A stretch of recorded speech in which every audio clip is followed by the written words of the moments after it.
What if the phone number calling your cell phone from the bottom of your dark basement belongs to a person who died before you were even born? What if the emergency lights on the side of the abandoned highway aren't there to guide drivers, but to mark the exact spots where bodies are buried under the asphalt? What if the crying you hear coming from the back seat of your car isn't your imagination, but the sound of your own voice from the night you went missing? The rhythmic, heavy thump of windshield wipers was the only sound inside the cab of the semi-truck as Ethan Cross drove into the mountain passes of western Colorado. It was 11:32 p.m. At 26, Ethan was a long-haul cargo driver, a man completely accustomed to the isolation of midnight runs across the United States. Tonight, he was hauling a routine shipment of industrial equipment through a remote bypass near the old mining country of Blackwood Gorge. The summer storm had turned vicious within the hour, dropping a thick gray wall of mountain fog that swallowed the pine trees on either side of the road and reduced his visibility to just a few feet of cracked asphalt. The air inside the truck felt heavy and freezing cold, smelling faintly of old iron, wet earth, and a sharp, chemically sweet odor that reminded him uncomfortably of copper. He had been driving for nearly 2 hours without passing a single gas station, a highway sign, or another set of headlights. Everything had started completely normally when he left the distribution hub earlier that evening. But as the digital clock on his dashboard ticked closer to midnight, the reality of the highway began to shatter. First, his smartphone lost all cellular service, the screen flashing an erratic no-service icon before the entire display inverted into a deep, bruised purple line of static. Then, the truck's built-in GPS navigation system began to glitch violently. The blue line indicating the route started to twist into impossible, overlapping geometric circles before the entire map vanished into a featureless black background. The automated voice of the navigation system called out a direction, but it was no longer the standard computerized tone. It was a raspy, multi-layered whisper that sounded like dozens of people speaking in perfect, breathless unison. In 500 feet, the road ends. In 500 feet, turn off the engine. Your seat is ready. Ethan's heart slammed against his ribs like a trapped bird. He reached out to turn off the radio console, but the dial was completely frozen. The volume began to rise on its own, blasting a wall of white noise mixed with the unmistakable sound of frantic fingernails scratching against the glass of the dashboard. Panic spiking in his chest, Ethan slammed his foot on the brakes.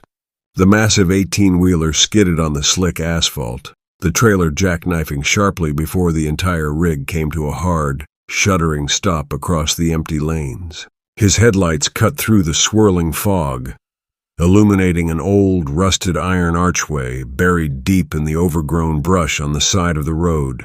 He pulled a heavy tactical flashlight from his door compartment, popped the lock, and stepped out into the freezing, torrential rain. The icy mountain air hit him like a physical blow, turning his frantic breath into thick, white plumes of frost. He approached the rusted structure, shielding his eyes, but it didn't move like a human being. It moved with a sickening, jerky rhythm, its legs snapping forward at bizarre, broken angles, its shoulders hitching up and down, as if its bones were fractured and being forcibly dragged through its flesh by invisible, heavy wires. It looked like a corpse being animated by a clumsy, malicious puppeteer. "We need to update the shift ledger, Ethan," a voice echoed through the roaring storm. It didn't come from the figure's mouth. It was a terrifying, discordant chorus of dozens of different voices, choking old men, coughing teenagers, and gasping workers, all speaking in a flat, breathless unison that vibrated directly inside the fluid of Ethan's ears. Ethan stumbled backward against the hood of his truck, his breath catching in his throat. "Who are you? What do you want from me?"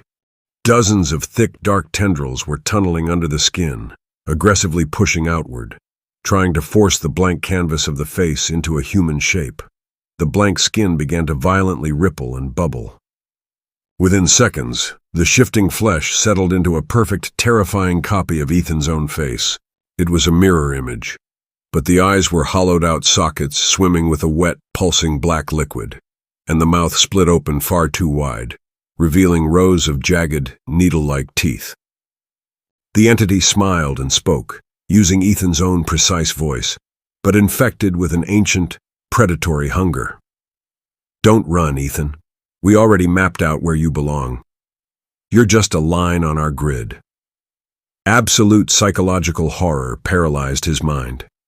This wasn't a standard ghost. It was an ancient supernatural force that lived within the geography of the mountain, a shape-shifting predator that had digested the entire colony of Silver Creek and was now using their collective forms and voices to hunt him. The digital clock on the truck's dashboard began to spin backward into the 1960s at a frantic speed, erasing the decades. Adrenaline finally broke through his paralysis. Ethan lunged back into the driver's seat of his truck, slamming the heavy metal door shut and locking it just as a massive pale hand with elongated fingers shattered the passenger side window. Shards of safety glass exploded into the cab as a chorus of 74 dead voices screamed his name through the opening.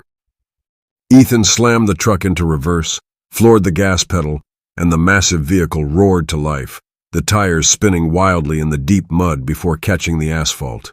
He threw the truck into drive, speeding backward down the mountain road at 90 miles an hour. He collapsed against the wall, sliding down to the floor, gasping for air. He forced his mind to rationalize the nightmare. It was a hallucination.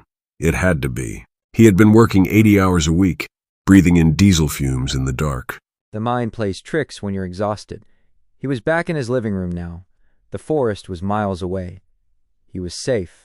An hour passed in absolute, suffocating silence. The warmth of the house slowly calmed his frayed nerves. Then a soft, deliberate metallic scrape echoed from the bottom of the front door, right behind his head. Ethan froze, every muscle in his body locking into place. He turned his head slowly, watching in absolute horror as the small brass mail slot on the door slowly pushed open from the outside. There were no footsteps on his porch. No cars on the street. A small, heavy object slid through the narrow slot, landing on the hardwood floor with a loud, distinct metallic thud.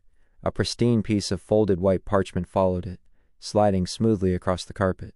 His heart stopping in his chest, Ethan forced his trembling legs to move, crawling on his hands and knees toward the object. Lying on the floor was a rusted, vintage iron mining tag, engraved with the number 75. With a hand that shook so violently he could barely hold it, Ethan picked up the folded piece of parchment and opened it.